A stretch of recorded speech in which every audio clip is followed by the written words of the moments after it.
Good day, Black Mountain Homeschool Chemistry class. We're going to try something new. We're going to try learning remotely thanks to the present circumstances. I'm going to try to teach using screen share on an iPad that I borrowed because it's easier to work math problems by being able to write as opposed to having them typed up on a PowerPoint. I plan to send you my lecture notes so you know what to write down and have recorded in your notebook as opposed to having it written on the screen. I'm not the best with this type of technology, so I don't know how to really go back and forth between a PowerPoint with bullet points on it of things for you to write down versus working the problems. So this might be a couple of videos broken up of the chapter we're going to be discussing. The chapter we're going to be discussing now is chemical equilibrium. So in chapter 11 we learned a lot about chemical reactions, and then in chapter 11 we learned about chemical calculations. Now, the chemical reactions that we learned about, for instance, let's take some C6H14 and we're going to burn it, and we would end up with 6CO2 plus H2O. So this is an example of one of the chemical calculations we've done in chapter 11, where I might ask you, well, how many grams of H2O or how many milliliters of H2O are created when we burn, let's say, 15 grams of gasoline here.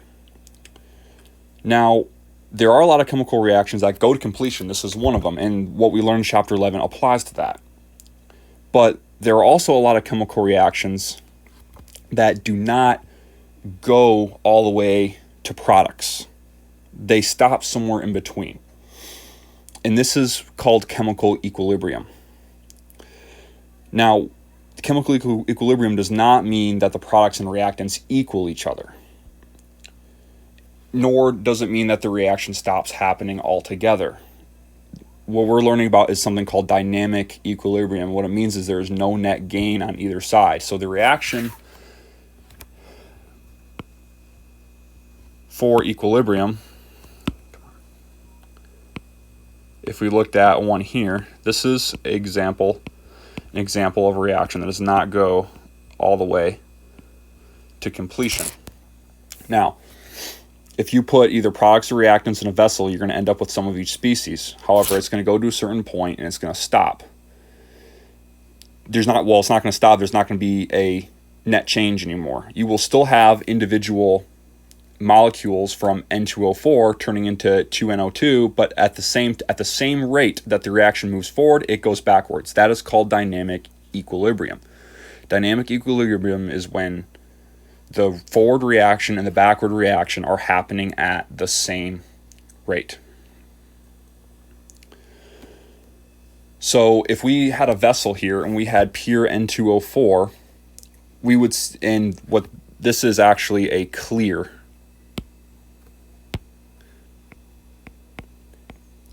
gas. This is a brown gas. Now, if we started with a vessel of just N2O4, it would start out clear, but we would slowly see color appear as it moved from products towards the reactants. And it would start at a faster rate and it would slow down as it approached its equilibrium point. Likewise, let's say we started with pure NO2. We would start with a very dark brown mixture in the vessel, and we would see the color disappear as the reaction moved towards equilibrium of N2O4. So even when equilibrium is a change, so what would happen is you would have a lighter color. You want to have a dark brown and you want to have clear. It would be somewhere in the middle. But then it would get to that, whatever that color would be, and it would stop. Now, you would still have individual molecules reacting because the equilibrium is dynamic. However, you would not see the color change because for every NO2 that turned into N2O4, you would have an N2O4 breaking down into NO2. Now, how do we know that chemical reactions don't stop when they get to equilibrium? Well, we know this from radioactive isotope labeling. So, for instance, I could have some of these species in here, and I could radioactively label. You don't radioactively label nitrogen, but I could label this, and over time, even if it was at equilibrium to start out, over time you would see some of the radioactive isotopes start to appear in this species. So it would still be mixing the nitrogens back and forth between each species, even though the concentrations of the NO2 and the N2O4 would not be changing at all. Now, this brings up some questions as how do we know or how do we calculate what the products would be with this concept of equilibrium? Well, there's something called Kc is what we're going to be looking at. Kc is equal to the concentration of the products. Sorry about this handwriting, this is really difficult. Over the concentration of the reactants at equilibrium. And this is going to be, this Kc is going to be a numerical value, and it's going to be the same for any reaction at a certain temperature. Well, any chemical equation that we write down at a certain temperature. And if you look at table 19.1 in your book, you'll see the reaction that we just looked at. So if we had N2O4 and we were going back and forth to 2NO2. So if you look at table 19.1, you'll see this reaction with a bunch of different starting concentrations. And what you'll notice is that the K at equilibrium is the same no matter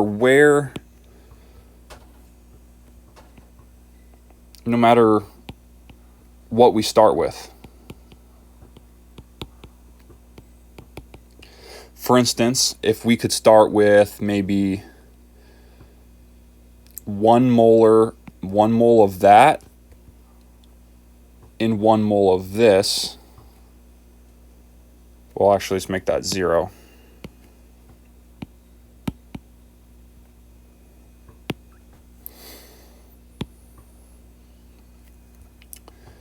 Start with 0 of this. What we're going to end up with at equilibrium is we're going to end up with why does it keep changing on me?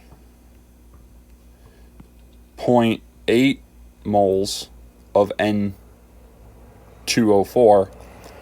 and 0.4 of NO2. Now this is our starting. I want to make note of that. This is the starting concentrations. This is the equilibrium concentrations. Now, when you put these over each other, you're gonna when you divide this one by this one, and this one's going to be squared because of the stoichiometric coefficient we're going to get to in a second. You're going to find that K is going to be the same. Okay, so it's a constant for a certain reaction, and that's going to be important.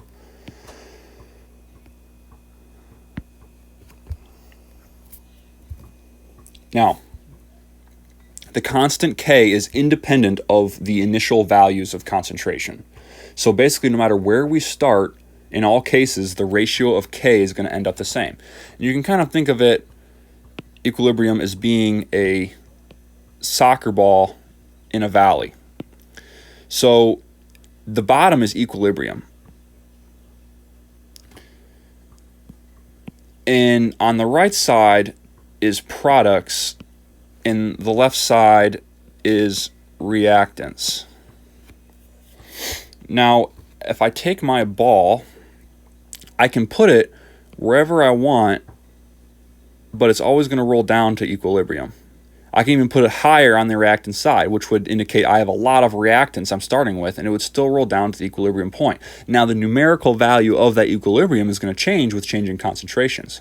However, no matter where I start with this, it's going to roll down the hill.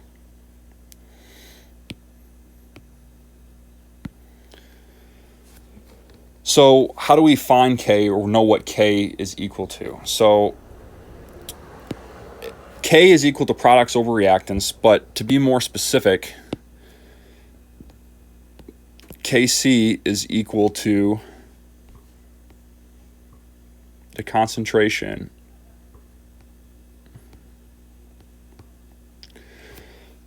of the products over the reactants.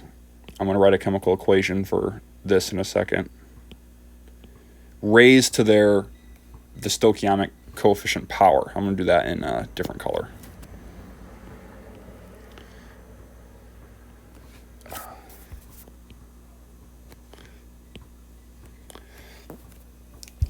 Okay, so if I wrote the chemical equation, we have A plus B is in equilibrium with X plus Y. Now, the little letters in front of the big letters are the leading coefficient or the balancing coefficient of each species. So what we're going to do when we find our Kc is it's going to be equivalent to the concentration of them at equilibrium raised to whatever their stoichiometric coefficient power is. So if it's 1, well, it'd be like x raising to the first power. It's going to be whatever that number is. Any number raised to the first power is that number. If it was a 2, then it would be squared. So in the case of the reaction we were looking at, we had N2O4 goes to form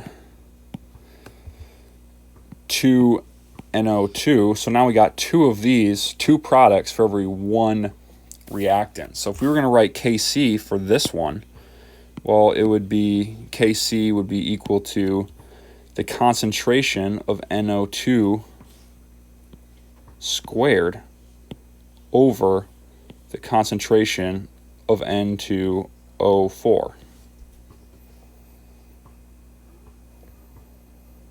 And in this case, it's always equal to 0.2. Well, because we now know what it would be equal to, because like I established before, that is how this reaction is written, that is Kc for this reaction at a certain temperature. We could figure out given starting concentrations, we could figure out what the equilibrium concentrations would be for both of these at the same time. And that's something we're going to be getting into today. So I want to make a just important note here. Solids and pure liquids are not in equilibrium constant expressions because they are constant. So if I had, let's say one of these species was pure carbon, if we were doing, maybe we were doing this reaction. Remember, you can pause this video at any time if you need to record, if you need to write something down and I'm going too fast. Okay, so let's say we got CO, carbon monoxide, plus pure carbon. So that's a solid. Just assume that's a gas because I didn't write anything there. Is going to... Hold on. That is... Okay, this time we're going to have pure carbon plus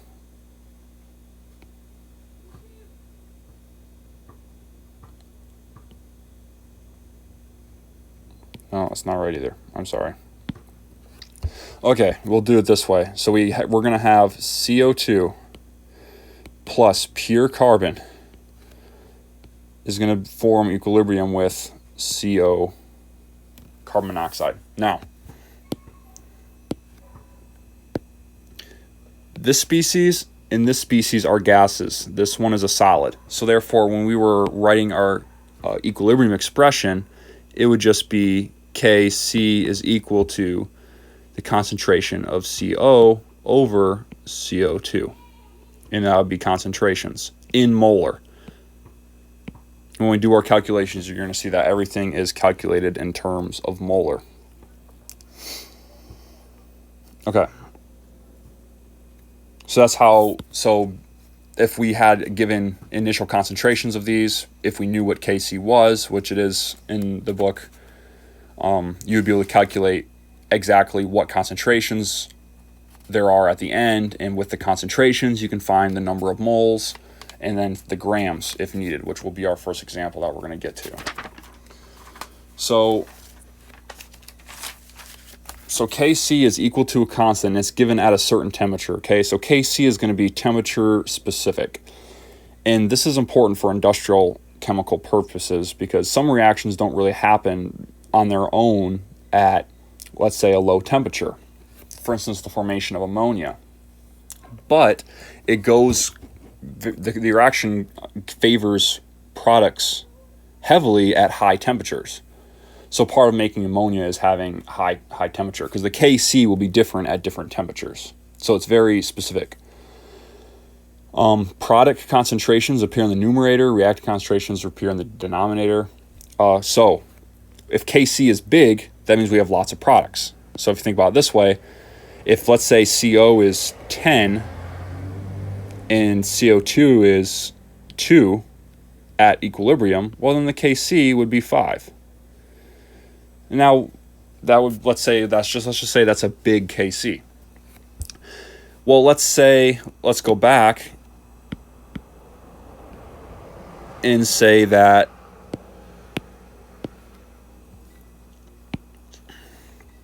at equilibrium, we find that this is going to be 10 and this is going to be 1. And that would be equal to 0.1.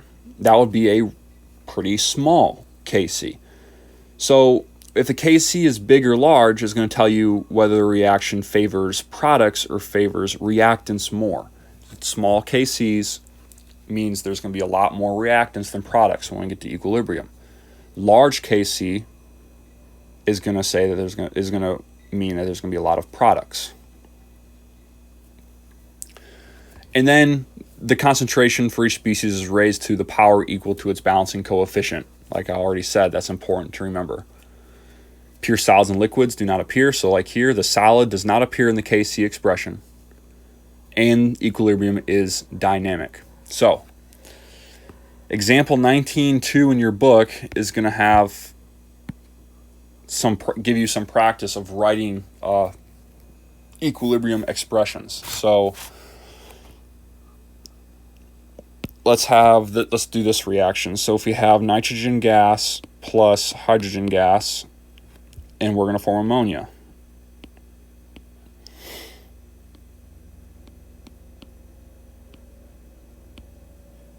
Okay. So what would the Kc expression be for this? Okay, now what number is Kc equal to, but what is the expression? Well, products over reactants. So we have a 2 here. So in this case, Kc is going to be equal to the concentration of products. So it would be the concentration of NH3, and that would be squared because its balancing coefficient is 2, over the concentrations of N2 multiplied by the concentration of H2. So if you perform this reaction experimentally, you would measure the concentrations at the end, divide them like this, and that would give you a value of Kc. Now, that Kc value represents this reaction. It would be different if, for instance, you wrote the reaction like this.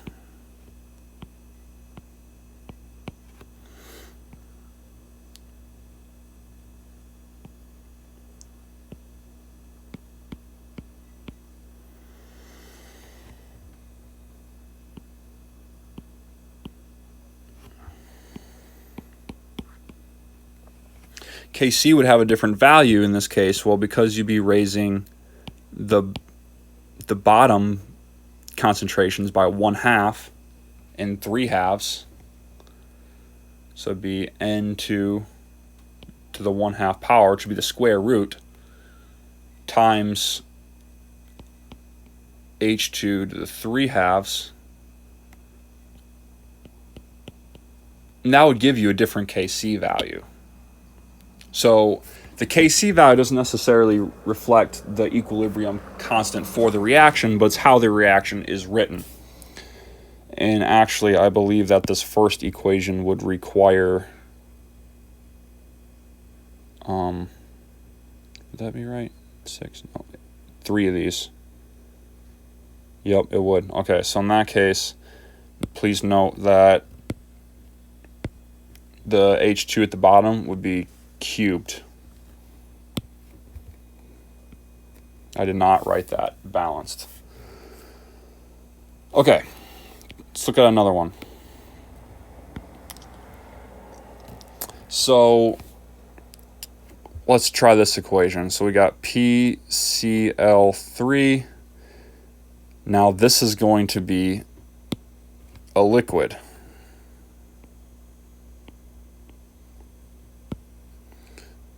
Plus Cl2 is going to form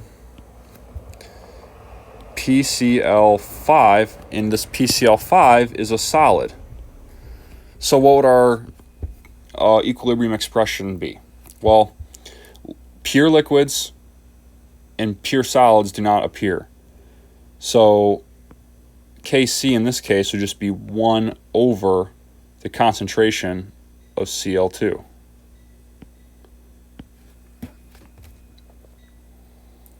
And now there's some practice problems in 19.2 that you should try.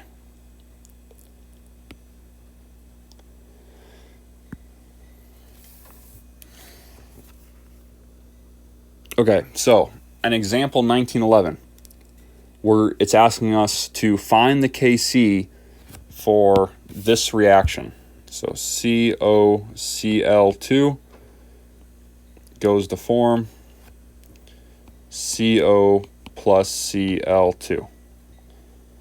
Okay, and it's saying that our equilibrium concentrations are going to be 0.454, 0.046, and 0.046. These are equilibrium concentrations. So now what is the value of Kc? Well, this is our reactant. These are our products. So it would just be, so in this case, Kc would be equal to 0.046 squared, because we have 2 times, so we have 2 0.046s. So instead of writing 0.046 times 0.046, I'm just writing it as 0.046 squared over 0.454, and these concentrations are in molar. If you put that in your calculator, what you're going to end up with is 4.66 times 10 to the negative third. Now, this is one of those small Kc's I was talking about. In this particular reaction, the reactants are going to be heavily favored. So this reaction didn't go very far to the right, because this is, like 10%.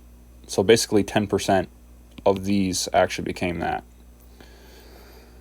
So that would be your Kc. That's how you would find Kc when given equilibrium values.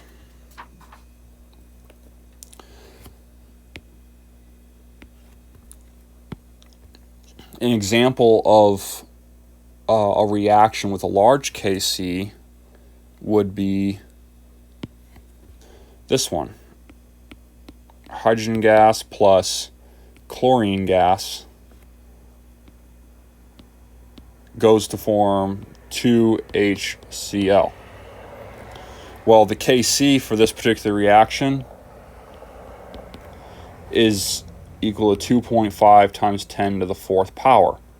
which is also equal to 25,000. So the ratio of products to reactants is 25,000. So this would be an example of one of those reactions that we would use what we did in chapter 11 to find out. You want it, basically the reactants that would be left over are so negligible, this would be appropriate just to say, well, from how many grams of H2 to how many grams of HCl would be produced, like the type of work we did in chapter 11 and that we've done up to this point, chapter 12, where we do dimensional analysis. An example with a really small Kc would be nitrogen gas and oxygen gas going to form this. Now, in this case, the Kc for this reaction is 4.1 times 10 to the negative fourth, which is the same as saying 1 divided by 41,000. That's really small. That's saying the ratio between products and reactants is a 1 to 41,000 ratio. So in this case, if you put pure N2 and O2 together in a reaction chamber, a very tiny amount would go towards the formation of NO. And this is because nitrogen is essentially inert. So the thing to remember is if the Kc is big, that means lots of product. That's something you might want to write down. If Kc is small, that means there is lots of reactants. So in the second equation here, the amount of products is negligible. In the first reaction, the amount of reactants left over is negligible. Now, important to note that the Kc says nothing about the kinetics of the reaction. And I know we skipped chemical kinetics, but chemical kinetics is how fast a reaction takes place. So just because the Kc is really big in this reaction doesn't mean it happens really fast necessarily. So in previous chapters, primarily chapter 11, we always used chemical reactions with large Kcs, so we didn't need to worry about equilibrium.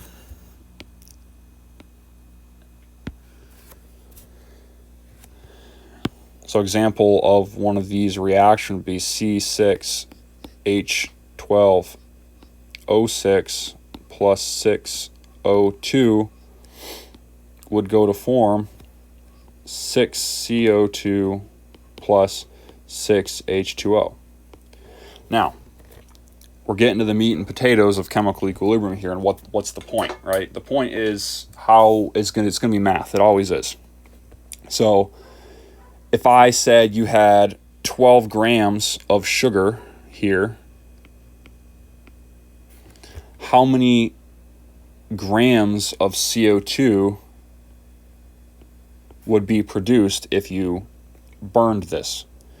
Now, this particular reaction has a very large Kc, so it goes essentially all the way to products. So we don't have to worry about any equilibrium constant, but you remember how to do this. 12 grams of sugar, well, divided by the molecular mass, well, 1 mole of sugar is equal to 180.18 grams. Now it's the ratio between CO2. So 1 mole of sugar is equal to 6 moles of CO2.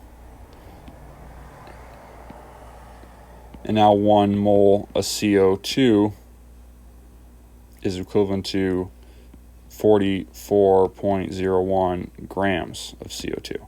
Now we just multiply that through, and that would give us 17.58 grams of CO2. Well, this type of chemical calculation is really simple because we can assume 100% products.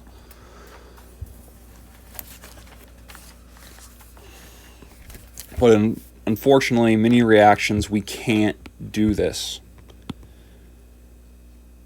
And a good example is going to be 1920. So this is 1920 in the back of your chapter, not as an example. So if you go ahead and turn to the back of your chapter, you'll find 1920 and you'll be able to read it with me. But the question gives us this chemical reaction. So now we have carbon solid and these other two species are gas. So we got carbon disulfide from sulfur gas and carbon.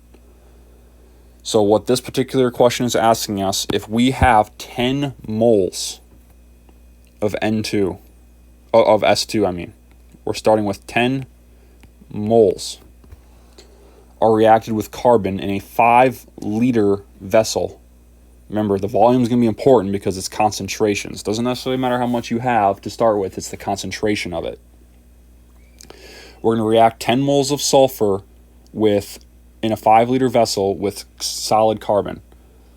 How many grams of CS2 can be produced? Now, it gives us the Kc. The Kc is equal to 9.40, and that's at 900 degrees Celsius. So we're going to use something called an icebox.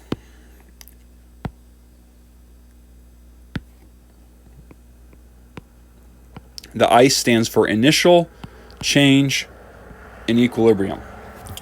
So in our initial concentrations of the S2 is going to be 10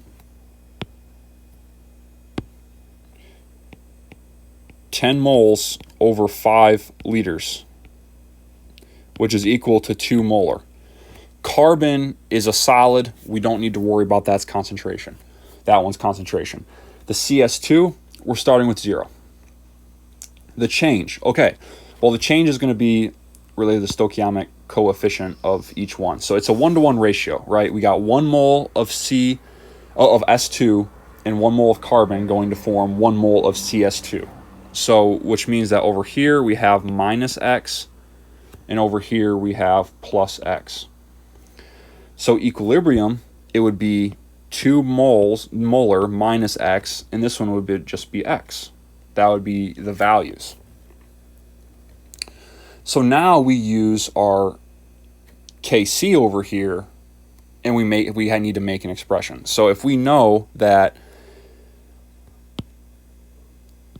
Kc is equal to products over reactants, then we could write an expression like this. We could say that Kc is equal to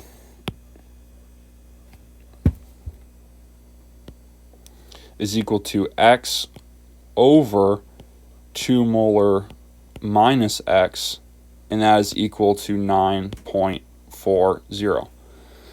Well, now we just need to solve for X. So the first step we need to do is going to be to multiply both sides by 2 minus X.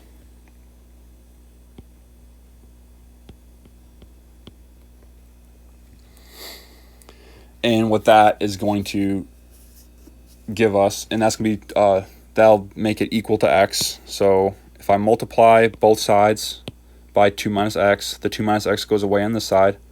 Now it's on that side. And that's going to give me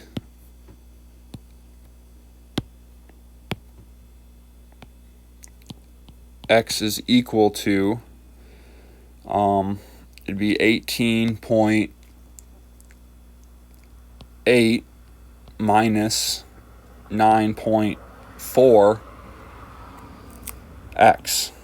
Well, now we need to make it equal to 0, so we're going to subtract X from both sides, which then will give us 0 is equal to 18.8 minus 10.4x.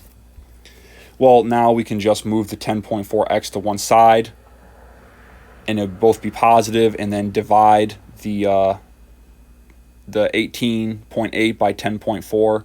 So x is equal to 18.8 divided by 10.4, which is equal to 1.81 molar.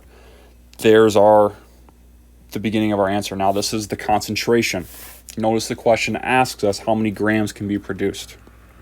Okay, so I'm going to clear this. If you need to write it down, then you can just pause it. So last time we were left with 1.81 molar. Well, we were told in the beginning that it was 5 liters. So the concentration in molarity, the formula, is molarity is equal to N over V. Well, in this case, we know molarity, we know volume, we're looking for N. So that means M times V. So N is equal to M times V, and that will be the number of moles we have. So let's just multiply it by 5 liters. We multiply that by 5 liters, we're going to end up with 9.05 moles of CS2. Now I want to know grams, right? Well, now we have our moles. We can get to grams easy enough.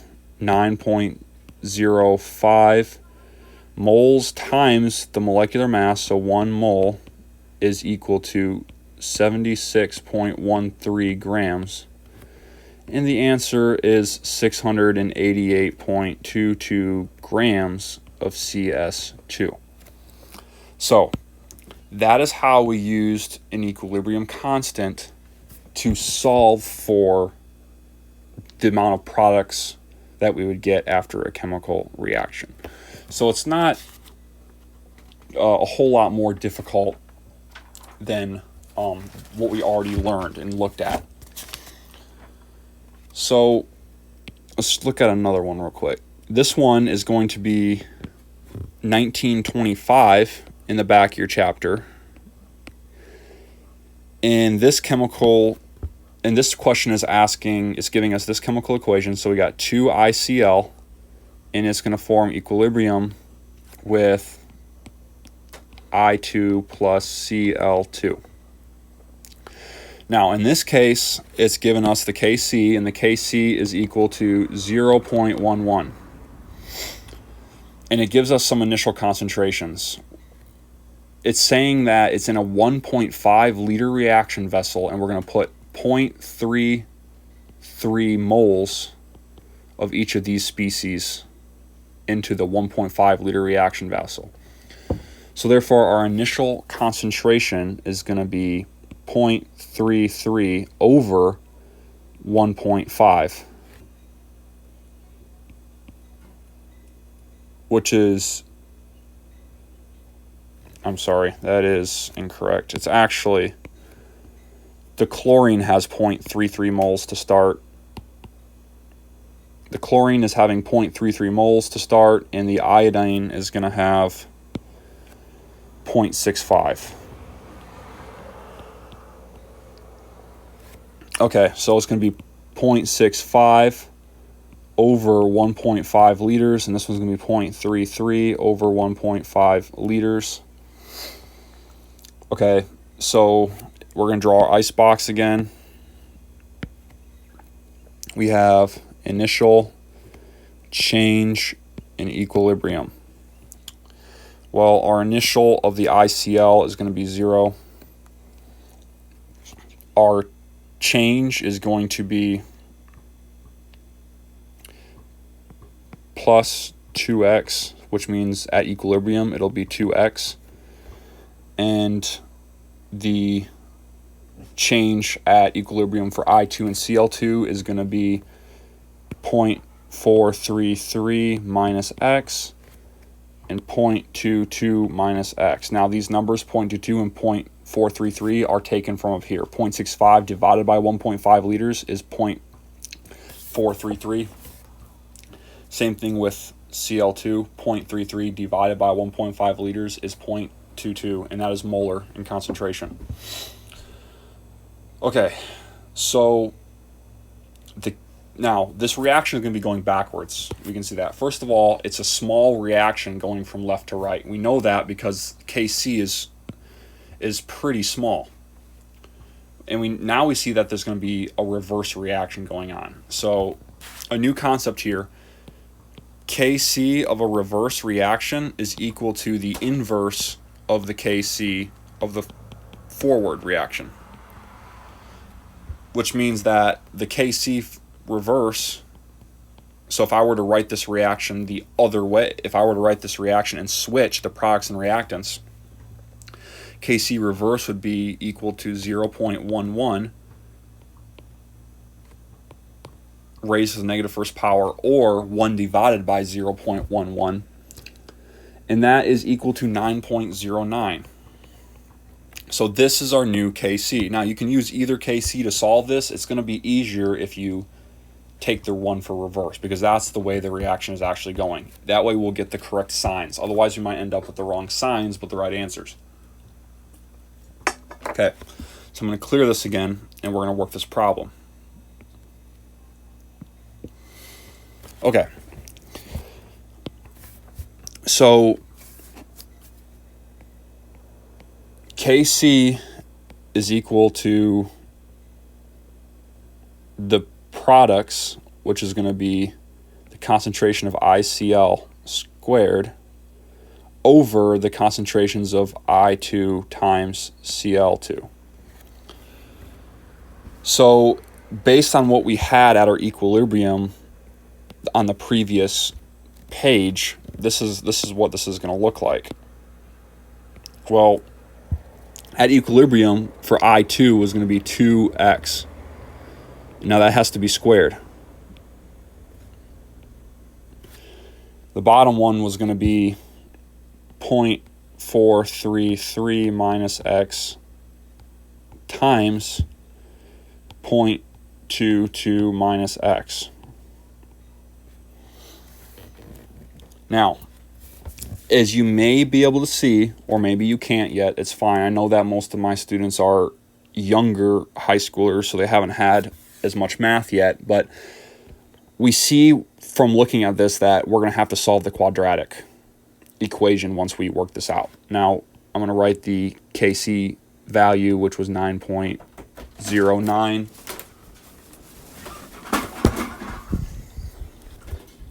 Okay, so the first thing I'm going to do is I'm going to multiply the denominators together, so that way we get one expression. So you can either use the FOIL method, which you would have learned in algebra, or you can use another trick to use is for x plus h, and you want to square it, which is the same as multiplying these things together. It is the same as x squared plus 2xh plus h squared. So what this is going to look like is now I'm going to have 2x squared is going to be equal to 9.09 times, and what we're going to have is we're going to have x squared minus 0.653x plus 0.095. So if you foil these two things, you're going to end up with this right here. So now we can multiply the 9 into this, which is our next step. So what that is going to equal is 2x squared is equal to 9.09 x squared minus 5.94x plus 0.86. Now over on this side, on the left side of the equation, if we square what's inside the parentheses, we're going to end up with 4x squared. And it's going to be 4x squared because the 2 was inside the parentheses. So in order to solve the quadratic, we need to make the equation equal to 0, which means we're just going to subtract both sides by 4x squared. So if we subtract the side by 4x squared and we subtract the side by 4x squared, what we're going to find now is it's going to be 0 is equal to 5.09x squared minus 5.94x plus 0.86. Now we can solve the quadratic. So if you remember, the quadratic formula is going to be the opposite of b plus or minus the square root of b squared minus 4ac over 2a. Now, I'm not going to show you how to actually work that, but when you plug these in, and just so you know, this is a, b, c. When you plug these in, you're going to get two values of x. One value is equal to 0.169, and one value is equal to 0.998. Now, only one of these is right, but how do you know which one? Well, we're going to reject the bottom answer, and the reason is, if I would have gone to my initial concentrations of I2 or Cl2, they were 0.433 and 0.222 respectively. If I would have subtract 0.99 from either of those numbers, it would have given me a negative number. Negative numbers, you cannot have negative concentrations. It's impossible. If a reaction has a very high K value and goes all the way to products, it would only go until one of the reactants ran out and got its concentration down to 0, and then it would stop. Same thing in equilibrium. We're going to take, so in that case, the only answer that makes sense is x equals 0.169. So that means my concentrations now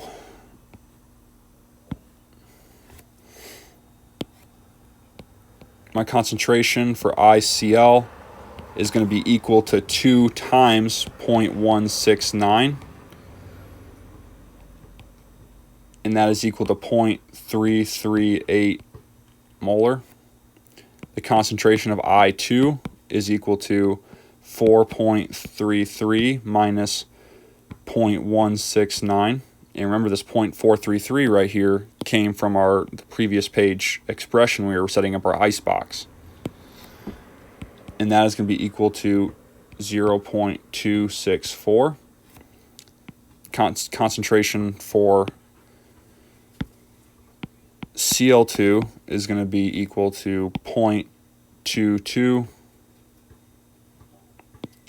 Here, this should actually be 0.433. 0.22 minus 0.169, and that is going to be equal to 0.051. Now, if I want to know how many moles of ICl I produced, I could take my concentration, which would be 0.338 molar, and multiply that by the volume, which the volume was given 1.5 liters, and that would be 0.507 moles of ICl was produced in that reaction.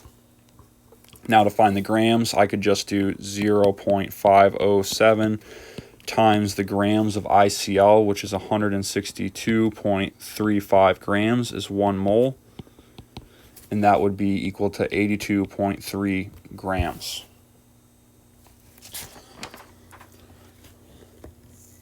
So, before we end this video, a couple quick concepts that we learned in just this previous example. So, the original equation was written as 2 ICl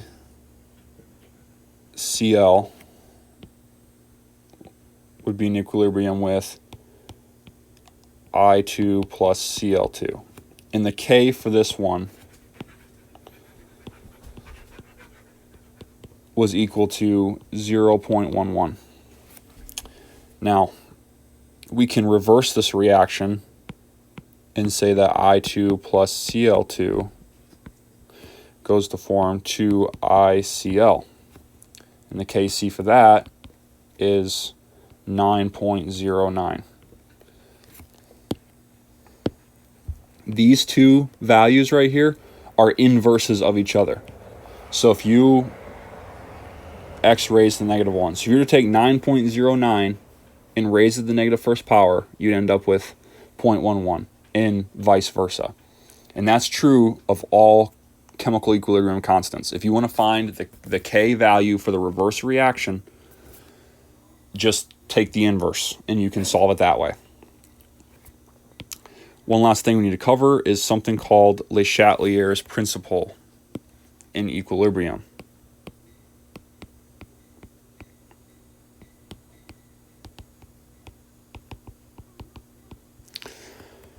So Le Chatelier's principle, in short, states that chemical equilibrium can be manipulated. Okay, so earlier I gave the example of the soccer ball on the hill. Well, if we want to make more products, let's say we have a chemical reaction that doesn't go very far towards products, what we can do is we can add a ton of reactants to it.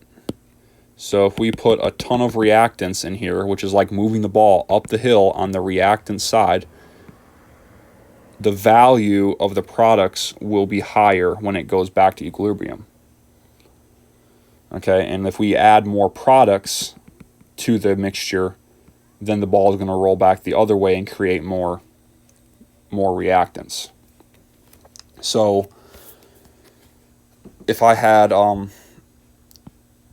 CO2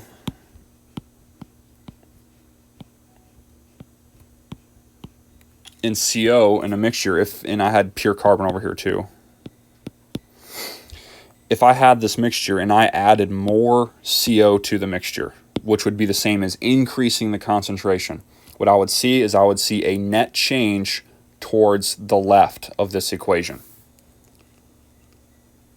Likewise, if I added more CO2 to the mixture, you would see a net change towards the right of this equation. And that's how we can manipulate chemical reactions.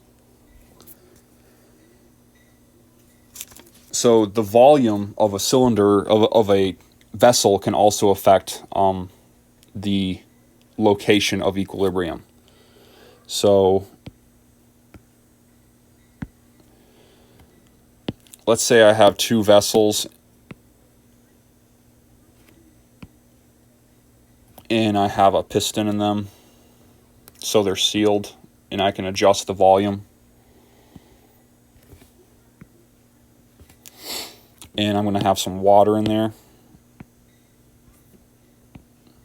Now, inside this water is dissolved CO2. So CO2 gas, and there's also CO2 in the air, right? Even there will be an equilibrium between the CO2 that is in the solution and the CO2 that is in the air above the solution. If I were to move this piston up, which would then increase the volume above the solution, that would then decrease the concentration of the CO2 in the air above the solution, which makes sense, right? I'm going to have the same amount of CO2, but now I'm going to make that CO2 sit in a bigger space. Therefore, the concentration is going to be less. What you will then see is you will see CO2 come out of the water and into the air to make up for that difference. The opposite is always true. Over here, we have CO2 in equilibrium between the air and the solution. But this time, I'm going to compress, and I'm going to decrease the volume, which would then increase the concentration of CO2 in the air above the solution, which makes sense, right? I have a certain amount of CO2, and now I'm making it take up less space. Therefore, the concentration is going to be greater.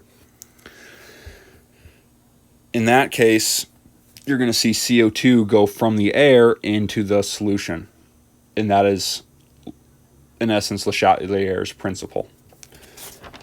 Now, that's all I'm going to do for right now. I'm going to post another video next week, and I will most likely include homework problem solutions to it, right? I'll kind of work through them. Hopefully my handwriting gets a little bit better on this iPad. Until then, I hope you all have a good day and stay safe.